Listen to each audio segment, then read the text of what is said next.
perdón, en lo que se incorporan los jóvenes, vamos a hacer un pequeño recordatorio de toda la temática. Y el día de hoy terminamos este módulo.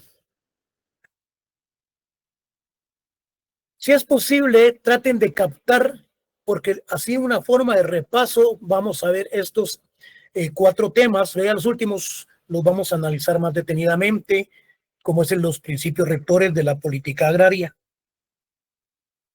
Cuando nosotros nos referimos a la institución del despojo, decíamos que es la privación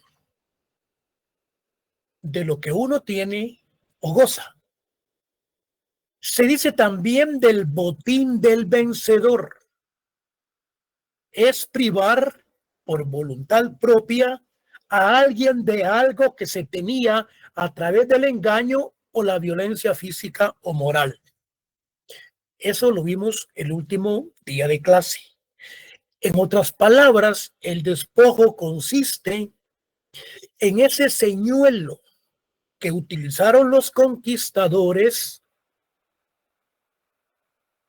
para despojar a las tribus indígenas en Guatemala.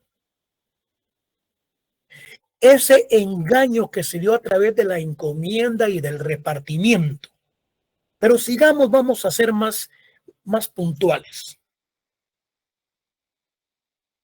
En Guatemala, ¿cómo consideramos el despojo? Como les mencionaba anteriormente, como un premio a los conquistadores.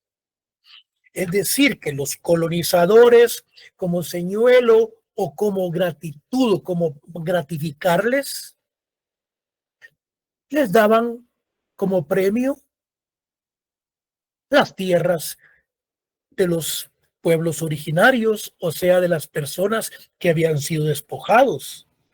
En virtud que la corona española utilizó como señuelo para motivar a los españoles a colonizar un nuevo mundo. Las riquezas que podrían obtenerse al participar en dicha colonización. Acá, nosotros tenemos las dos instituciones, que es el repartimiento y que es la encomienda. El repartimiento y la encomienda fueron sistemas de trabajo forzado que se implementaron en América durante la colonización, durante la conquista. El repartimiento radicaba fundamentalmente en repartir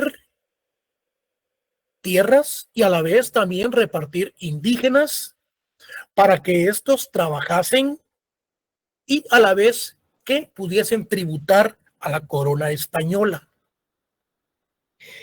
Cuando hablamos del repartimiento se dieron 2 clases, principalmente en Quetzaltenango, en Huehuetenango, en la parte occidental del país.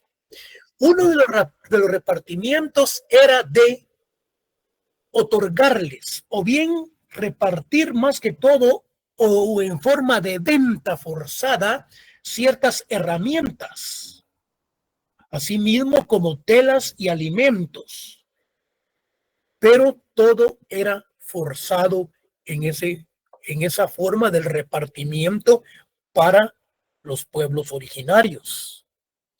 Y la otra forma del repartimiento era que les repartían algodón así en mota para que ellos se los devolviesen en forma de hilo. Algo muy importante.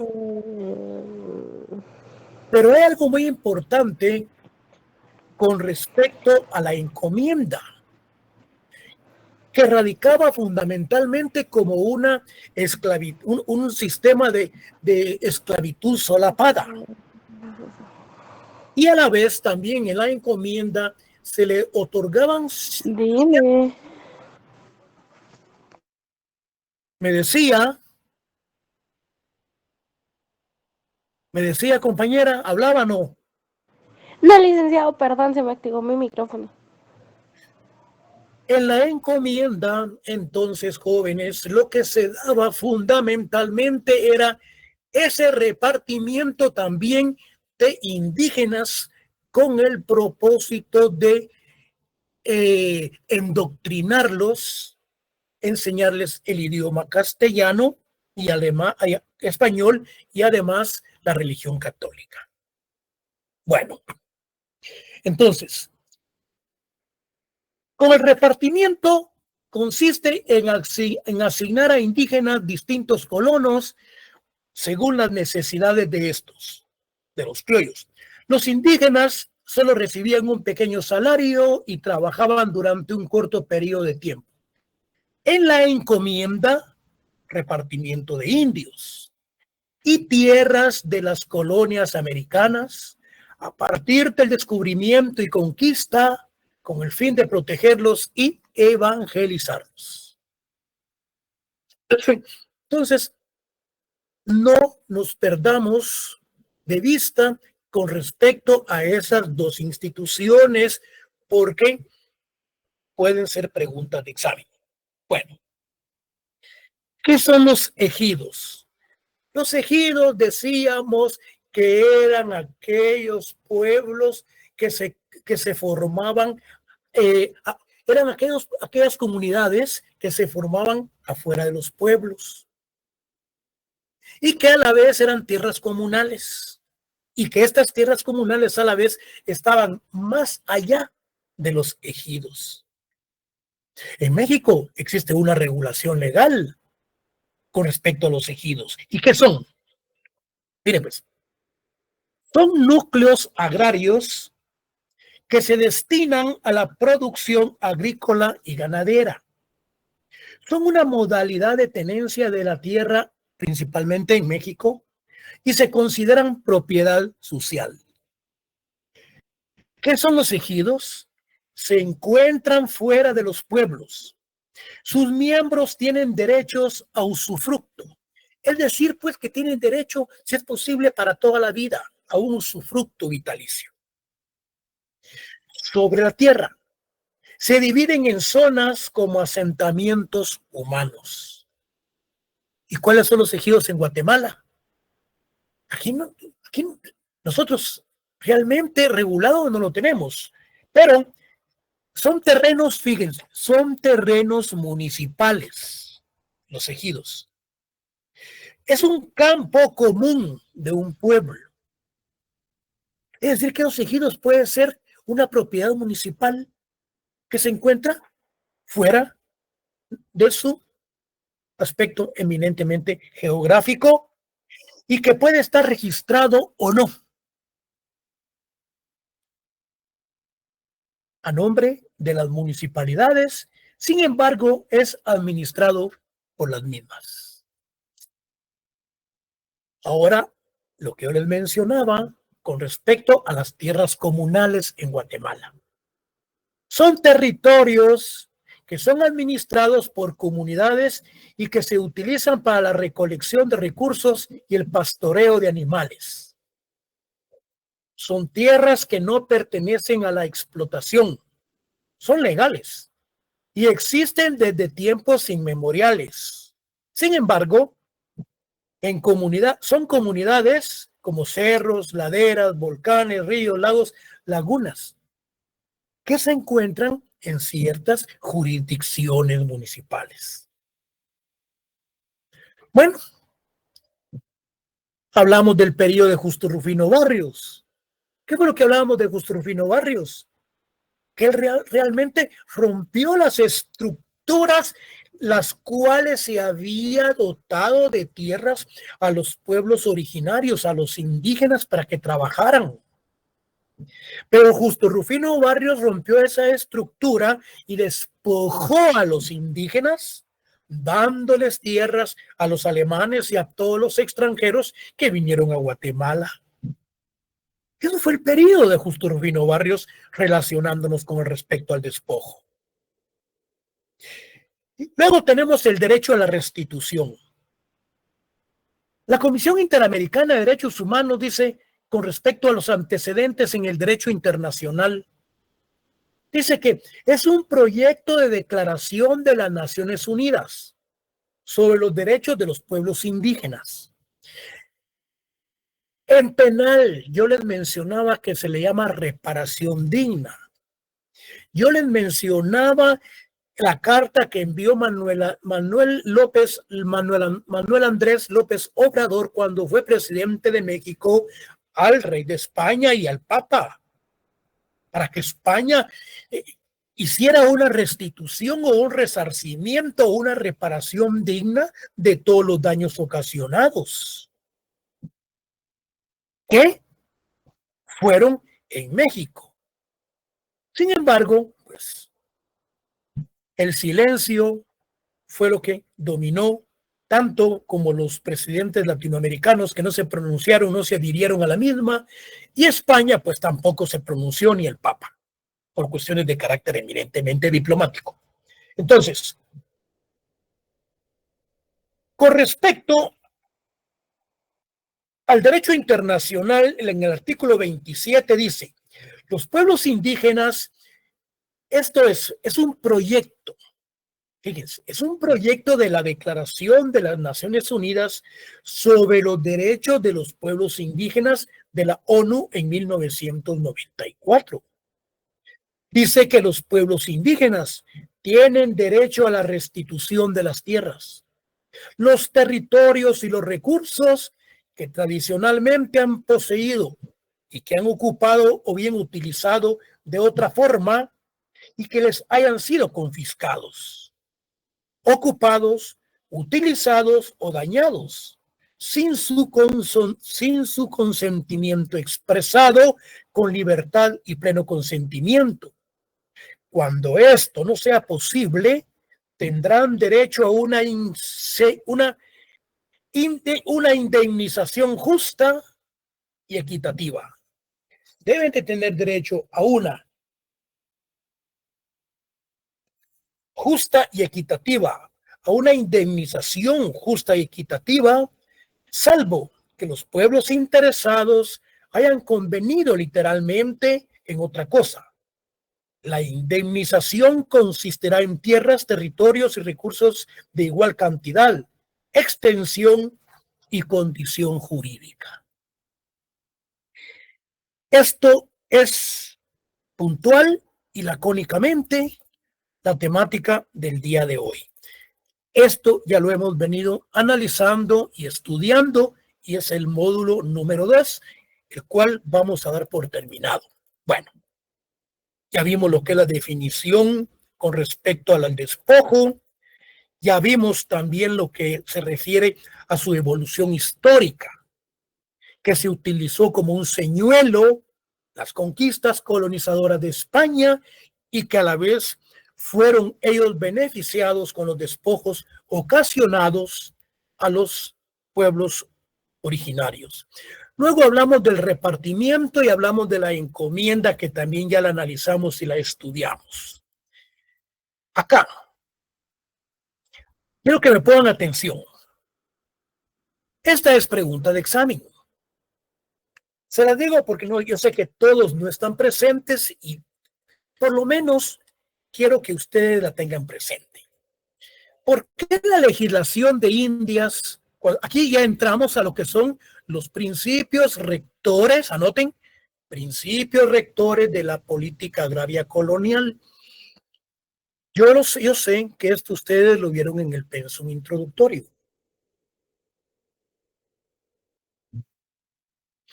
¿Cuáles son esos principios rectores? Partamos. El primer principio de la política agraria colonial es el principio del señorío. Pero previo a entrarle a ese principio, nos preguntamos en dónde estaban enmarcadas, cómo era que llegaron a América, cómo es que vinieron a Guatemala. Vinieron con respecto en la legislación de Indias. Entonces nos preguntamos, ¿Por qué la legislación de Indias tuvo un carácter marcadamente casuista? Porque fue una legislación caprichosa, desprovista de unidad sistemática. En otras palabras, significa que se aplicó en determinados lugares y en determinado tiempo. Eso es lo casuista. Desafortunadamente, encubre importantes hechos de fondo en la expresión jurídica de los intereses de las clases dominantes a quien el Estado representa, por lo que hace a la tierra el estudio atento de las fuentes coloniales guatemaltecas, permitiendo descubrir los lineamientos de una política agraria perfectamente definida. Bueno, principio del señorío. Son 5 principios emanados de intereses económicos. ¿En qué consiste el principio del señorío, jóvenes? Miren, este principio es uno de los fundamentales porque tuvo como origen el latifundio. El latifundio radica fundamentalmente en aquellas grandes extensiones de tierra en pocas manos. Cuando el rey se le da, cuando no estaban las tierras las cuales no tenían sus titulaciones, estas a través de una ley de compensación, si no tenían las tierras, no tenían sus títulos de propiedad, estas pasaban a formar parte del rey de España y eran las llamadas tierras realengas, las cuales el rey podía donar, ceder o poder vender. Pero se da la institución también de la compensación. Precisamente por ello, porque a través de que no existían los títulos, se compensaba porque se les daba oportunidad para que éstas fuesen pagadas. ¿Qué dice? Tuvo una importancia de expresión legal porque se dio el despojo de los nativos y el paso de toda propiedad a la corona española, en cuyo nombre se hizo la conquista. Tiene 2 vertientes este principio. Un positivo sobre el rey, el quien cede o vende las tierras. Toda posesión se deriva de una cesión o venta original de la corona. Esa es la positiva, que el rey podía ceder, podía vender. Y hay otro aspecto negativo, que cualquier tierra que el rey no haya vendido o cedido es tierra realenga. Es una tierra que le pertenece al rey y no pueden ocuparse ni usarse sin incurrir en delito de usurpación. Entonces, el rey ejercía la corona sobre todas las tierras de las provincias conquistadas en su nombre. Fue el fundamento sobre el cual la corona operó, basado también en ella los otros principios. Entonces, uno de los principios fundamentales es el principio del señorío. Principio número 2.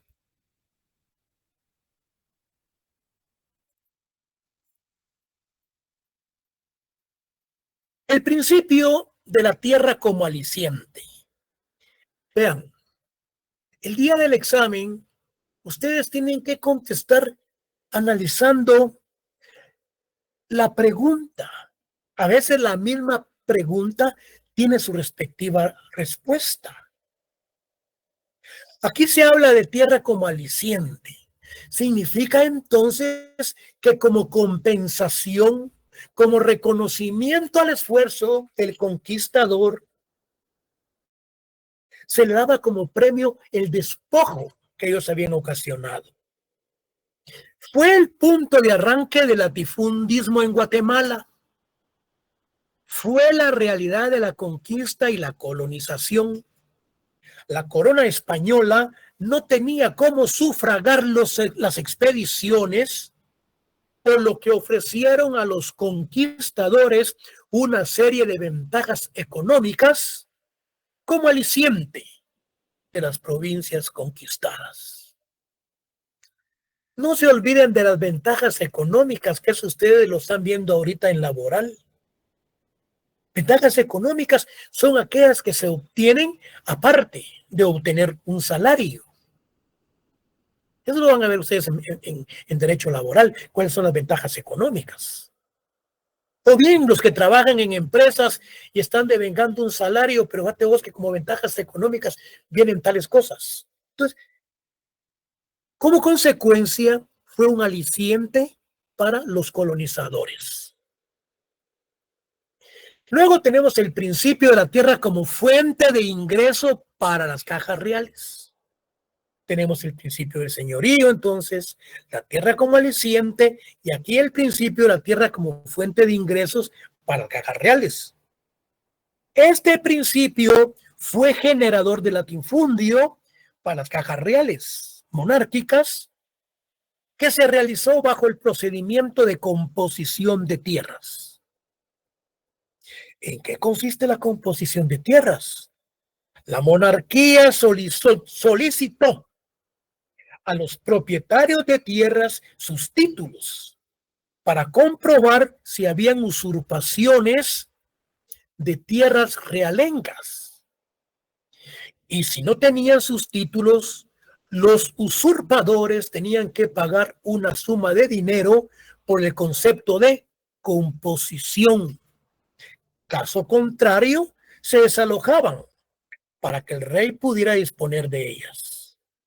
Fue un mecanismo creado en la recopilación de leyes de Indias para causar ingresos a la corona durante todo el periodo de la colonia.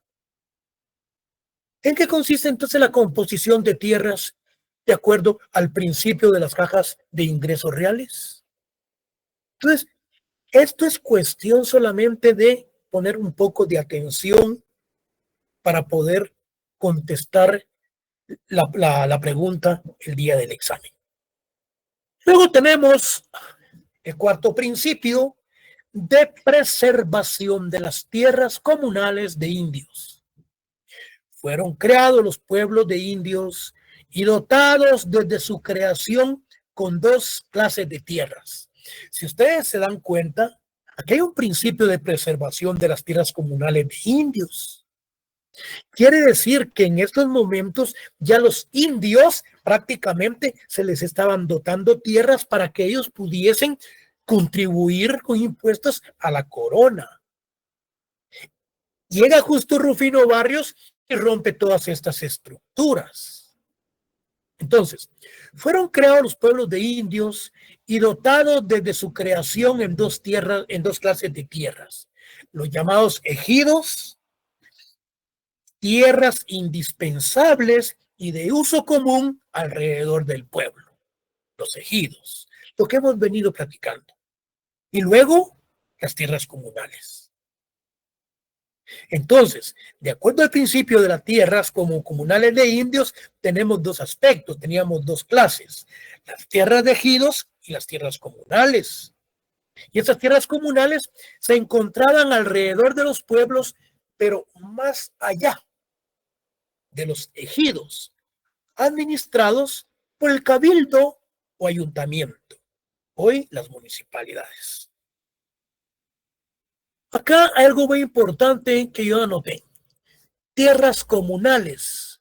En la época colonial eran tierras que se extendían normalmente en los alrededores del pueblo, más allá de los ejidos. Y los ejidos eran los terrenos comunales a las afueras de los pueblos que se destina a servicios comunes como eras. Eras que es periodo, desde luego, eras periodo en la historia de una civilización o de una sociedad que se caracteriza por un nuevo orden de cosas y que generalmente comienza con un suceso importante o notable, la era de los descubrimientos o pasto de ganado, y eran administrados por los cabildos y los ayuntamientos. Luego, por último, tenemos lo que es el principio del bloqueo agrario de los mestizos en la época colonial. Aquí se bloqueó. Aquí hubo un bloqueo agrario de las tierras que se les dieron a todos los criollos o a los hijos de los españoles. Entonces, este principio de bloqueo agrario era un principio que operaba al margen de la ley, actuó como incidente secundario. Se dio el desplazamiento de ladinos pobres hacia las haciendas y la formación de rancherías dispersas en todo el reino. Este principio resultó ser el más conveniente para la monarquía y terratenientes criollos, ya que con ellos aumentaban los peones que se introducían en las haciendas, trabajando en usufructo de las parcelas. Por lo tanto, se conforma entonces lo que es la organización de los pueblos indígenas, que fue la pieza clave de la estructura económica de la colonia. Exigía la existencia de unas tierras en que los indígenas pudieran trabajar para sustentarse, tributar y estar en condiciones de ir a trabajar en forma casi gratuita a las haciendas y labores y a otras empresas de los grupos dominantes. Era un principio permanente y fundamental de la política agraria de la colonia, porque enraizaba en un interés económico y permanente de la monarquía para que los indios permanecieran en sus pueblos, controlados para la tributación y para el trabajo forzado. Era indispensable que estuvieran ahí unas tierras suficientes, que no tuvieran que ir a buscarlas a otra parte. La organización de los pueblos indígenas. Entonces, se organizaron para obtener sus tierras y para poder tributarlas, poder tributar a la corona y permanecer principalmente en los lugares donde ellos permanecían. Este periodo de Justo Rufino Barrio ya lo vimos y les expliqué también. Por último, vamos a ver lo que es el derecho a la restitución. Solo que me van a esperar un segundo, por favor, jóvenes.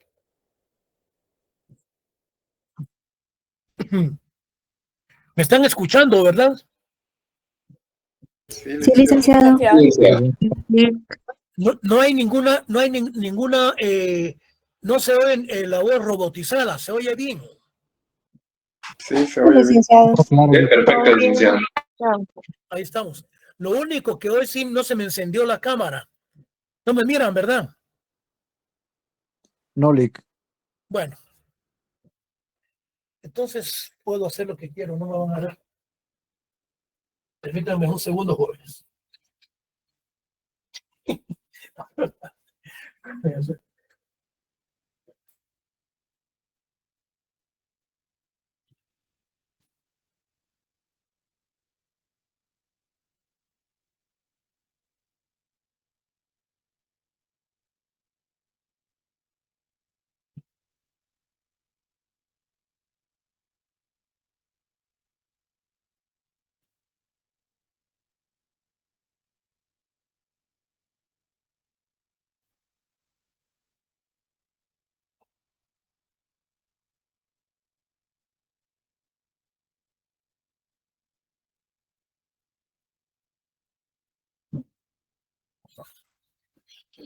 Bueno, continuemos.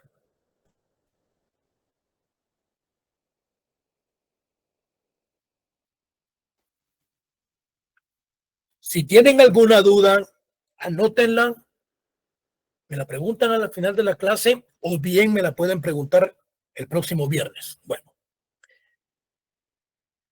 ¿en qué radica el derecho a la restitución? Yo les mencionaba a ustedes en la última clase que el Código Procesal Penal, en una de las etapas del proceso, principalmente en una sentencia, habla de una restitución o bien habla de una reparación. Habla de una reparación digna.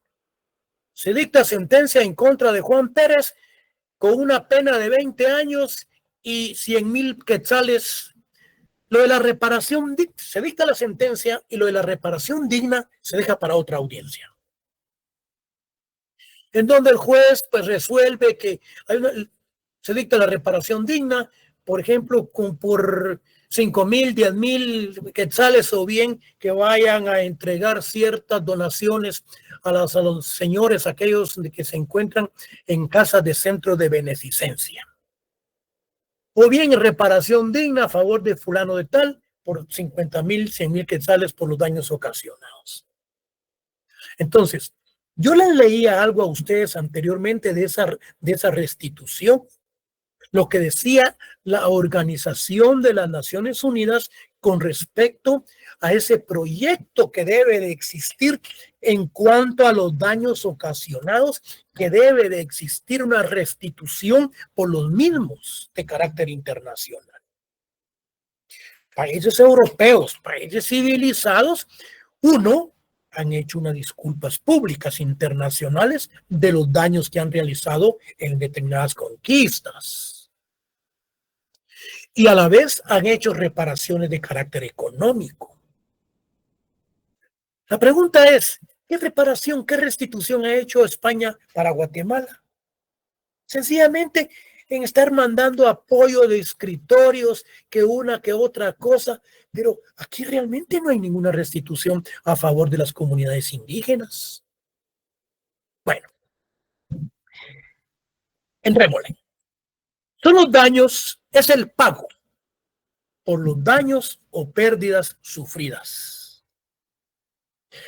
La devolución de los bienes.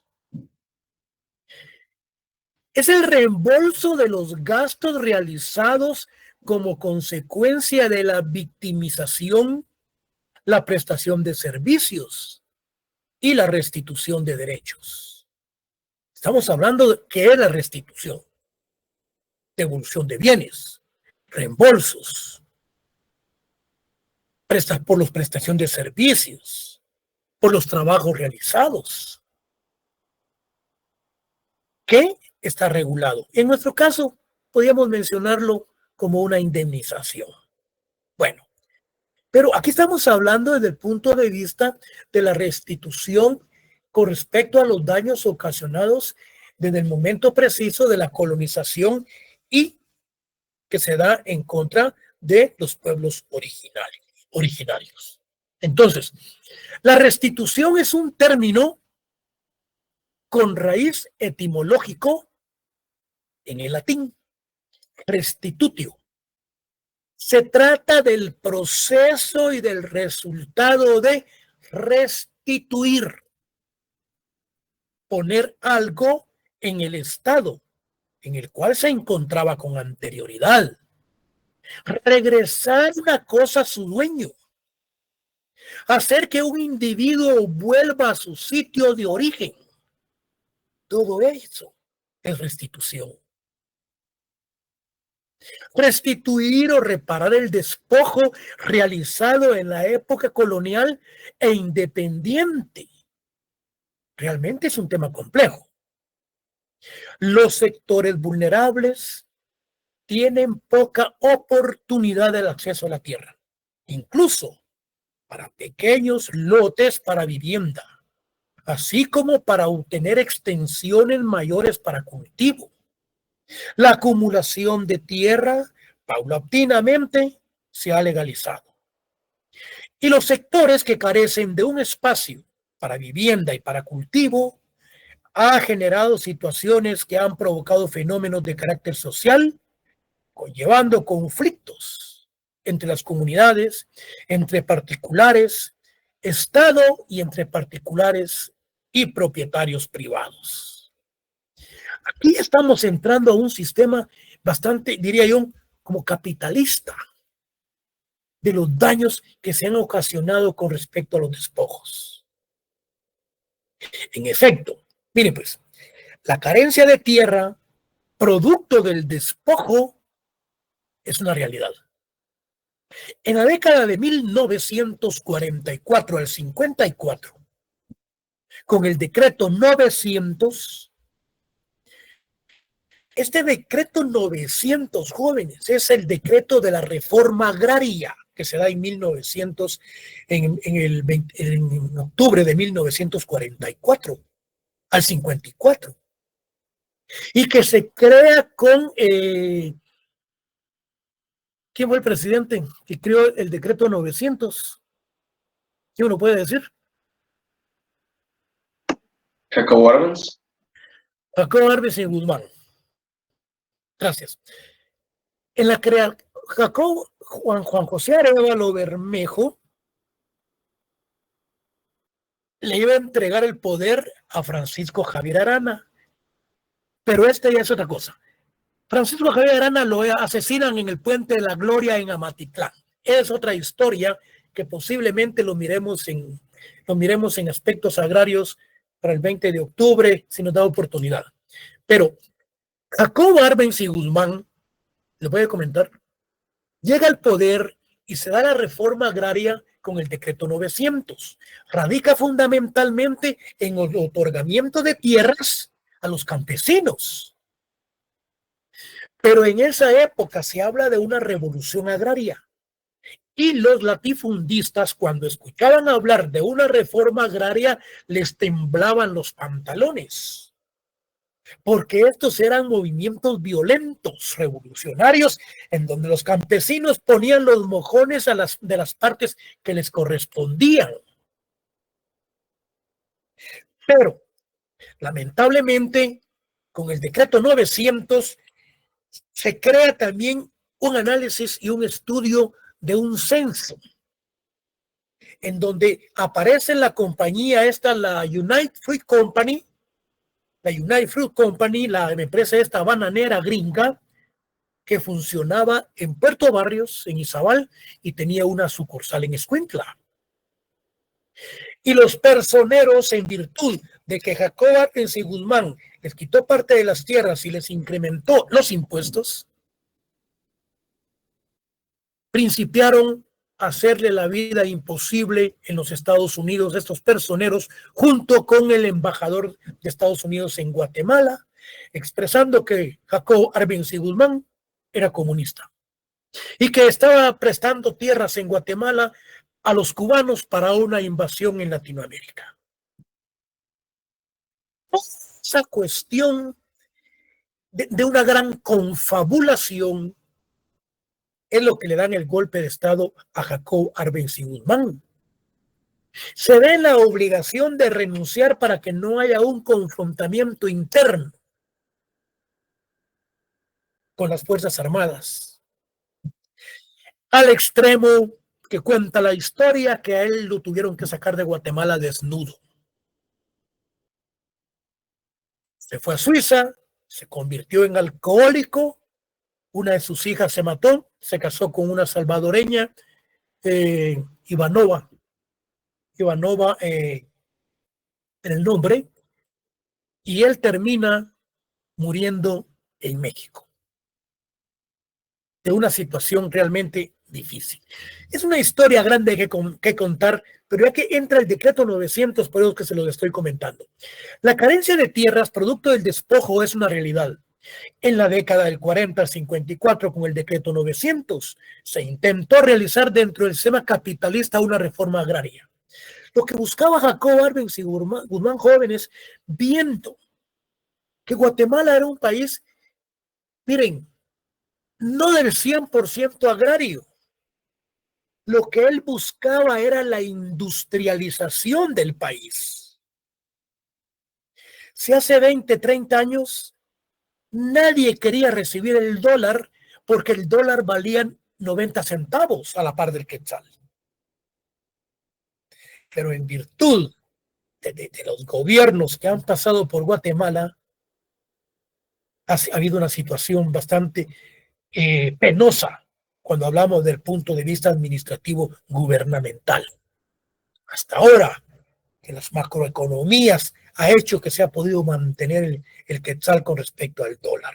Entonces, lo que quería Jacobo Arbenz era la industrialización del país. Guatemala fuera otra Suiza.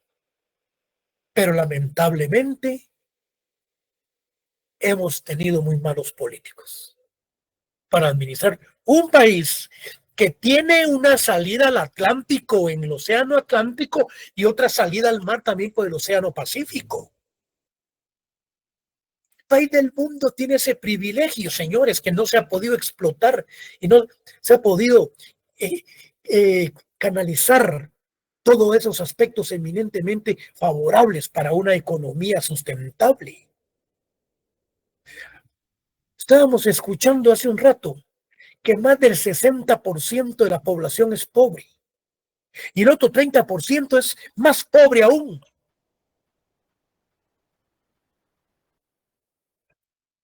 Un gobierno, jóvenes, debe estar conformado por gente con solvencia económica para que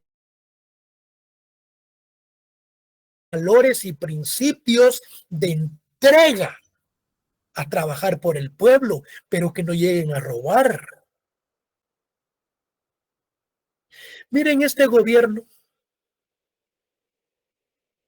esta ley, fíjense, esta ley de la cuestión del seguro no la están creando ellos. Esta ley viene desde 1996, si no estoy mal. Lo que pasa es que ningún gobierno había tenido esa gallardía de meter esa ley a que se cumpla. Pero lamentablemente ellos no fueron políticos, no fueron diplomáticos ante un pueblo muerto de hambre. Si apenas la mayor parte de la gente gana el salario mínimo, ¿dónde va a encontrar dinero para poder pagar un seguro? Hay que pagarlo mensualmente, al año, y luego al año volverlo a pagar otra vez. Utilizaron una política mala. Es posible que haya mano de mono en todo esto, pero tenía que irse por procesos. Si ya los vehículos pesados estaban pagando su seguro perfecto, también ya los buceros, los buses que transportan pasajeros al interior también. Entonces, tendría que haberse buscado una regulación diplomática, una regulación en donde no se le perjudicara la bolsa al guatemalteco. Y no va a pagar, no va a querer pagar un seguro de 50 a 100 quetzales mensuales y que le va a cubrir terceros, su vehículo, si a él se golpeó, si mató a alguien y además tiene otra compensación. El seguro no es malo, es buenísimo. A mí ya me dieron 2 carros. Sí, porque los deshice cuando era más joven. Lo único que hay que ser puntual, no mentirles. Cuando uno está dando la denuncia, solamente se paga el deducible y el seguro cubre completamente todo. Uno ni se va preso. El seguro tiene su departamento legal. Es bueno. Pero la pregunta es, alguien que gana el salario mínimo y que vaya a pagar 500, 600 mensuales, no es acorde. Así no es. Salario mínimo, 75 quetzales mensuales. De tal año a tal año los vehículos, 200 quetzales, 300, puede ser hasta 400 quetzales, vehículos nuevos. Pero este gobierno, en una forma exabrupta, atropelló la voluntad y los sentimientos de un pueblo que pega gritos por la necesidad que se tiene de la canasta básica.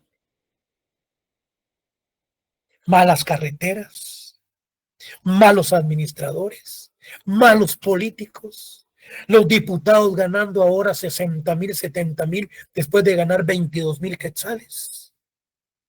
Bueno, me estoy saliendo. Con respecto entonces, jóvenes, de estas reparaciones dignas, tenemos los artículos siguientes. Por ejemplo, el artículo 67 de la Constitución garantiza la protección a las tierras y las cooperativas agrícolas indígenas de la siguiente forma. Luego sigamos, ustedes lo van a leer. El artículo 68 establece que el Estado proveerá de tierras estatales a las comunidades indígenas que las necesiten. 62 regula que mediante programas especiales y legislación adecuada, el Estado propiciará la apertura de mercados nacionales e internacionales. El Código Municipal, en su artículo 25, dice: cuando hay conflicto de límites entre comunidades del mismo municipio, serán resueltos con mediación del Consejo Municipal, promoviendo la participación de las comunidades afectadas y la conciliación de las mismas. Pero el gobierno que no joda, ¿cómo va a querer resolver un problema de carácter municipal enviando al ejército? Ahí tiene que resolverlo el Consejo Municipal junto con las municipalidades, acorde a sus necesidades. ¿Qué es el 109? El Consejo Municipal debe establecer en consulta con las autoridades comunitarias los mecanismos para garantizar a las comunidades el uso, conservación y administración de las tierras comunales. Y luego, como instrumento internacional, que venía pregunta en el examen, muchos me pusieron acuerdo internacional. No. Otros me pusieron solo el OIT. Otros acuerdo 129. Los que mencionaron la OIT les puse un punto. Los que mencionaron el 169 les puse un punto. Pero aquel que me puso el convenio 169 de la OIT como instrumento internacional, 2 puntos. Hay alumnos que sacaron los 30 puntos en el examen pasado. Luego, ¿qué es lo que nos dice este convenio? El artículo 1, artículo 6, numeral primero, dice: al aplicar las disposiciones del presente convenio, los gobiernos deberán, oigan, consultar a los pueblos indígenas mediante procedimientos apropiados y, en particular, a través de sus instituciones representativas, cada vez que se prevean medidas legislativas o administrativas susceptibles de afectarles directamente. Las consultas llevadas a cabo en aplicación de ese convenio deberán efectuarse de buena fe y de una manera apropiada a las circunstancias, con la finalidad de llegar a un acuerdo o lograr el consentimiento acerca de las medidas propuestas. Luego tenemos el artículo 14, numeral 1. El Estado debe de reconocer a los pueblos indígenas el derecho de propiedad. Artículo 14, numeral 2. Los gobiernos deberán tomar las medidas que sean necesarias para garantizar la protección. Todo ello es porque estamos hablando de lo que son las reparaciones dignas, lo que son las indemnizaciones. Luego tenemos el artículo 16. Los pueblos indígenas interesados o bien pueblos originarios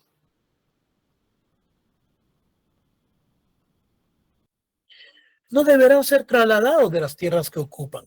El artículo 17, numeral 1, se deben respetar las modalidades de transmisión de los derechos a la tierra. Artículo 17, numeral 2, se debe de consultar a los pueblos indígenas siempre que se considere su capacidad de enajenar sus tierras. 117, numeral 3, se debe de impedir que personas ajenas a los pueblos indígenas se arroguen la propiedad de las tierras que les pertenecen y porque no conocen las leyes. Bueno, luego dice, en el momento actual, dice, la restitución o reparación es compleja. En sí, toda la legislación internacional en materia de los derechos humanos, los derechos colectivos, el acuerdo 169, el acuerdo sobre identidad y derechos de los pueblos indígenas y todas las actividades a nivel organizativo y peticiones de reivindicación de los derechos de los pueblos indígenas en Guatemala van encaminados a hacer valer los derechos de restitución y de reparación. Es complicado el tema realmente, jóvenes, de la restitución de la tierra. En sí se percibe, por medio de los instrumentos jurídicos citados con anterioridad, que en la sociedad guatemalteca existe una especie de conciencia colectivo que reconoce el fenómeno de la pobreza y la situación de exclusión en que viven millones de guatemaltecos. Es producto del despojo de sus tierras y apropiaciones de su fuerza de trabajo, y que actualmente lleva y siente la carga de la culpa e impotencia que esta restitución a los guatemaltecos se ve como un problema sin solución inmediata. Observándose que es obvia la preocupación de los legisladores que en cada momento histórico dejan plasmado el principio constitucional de buscarle solución a la situación de la tenencia de la tierra, ya que es sabido que la misma se acumuló en algunos sectores y familias de la sociedad, y en el momento actual la gran mayoría de guatemaltecos descendientes de los despojados tienen dificultades, e incluso para adquirir un pedazo de tierra para su vivienda, y más complicado aún, obtener una extensión mayor para su cultivo. Esta realmente, jóvenes, es la herencia que han adquirido millones de guatemaltecos y que constituye un reto para ustedes, para futuras generaciones de guatemaltecos, de construir una sociedad que salga de la situación actual y sacar adelante al país, buscando las alternativas de desarrollo económico, político y social que beneficie a la gran mayoría.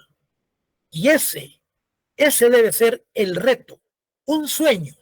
Pero si no existen sueños, jóvenes, realmente no existen realidades.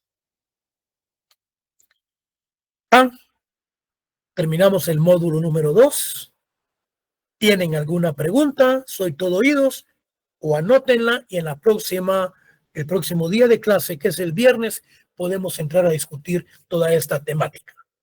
Porque el día viernes entramos al siguiente módulo que se refiere a la discriminación. Raíces de la discriminación, tipos de discriminación, el racismo, la lucha por la discriminación, el apartheid y la defensoría maya. Pasen ustedes. Feliz tarde, jóvenes. Feliz tarde, Licenciado. Feliz tarde, licenciado. licenciado. Feliz tarde, Nick.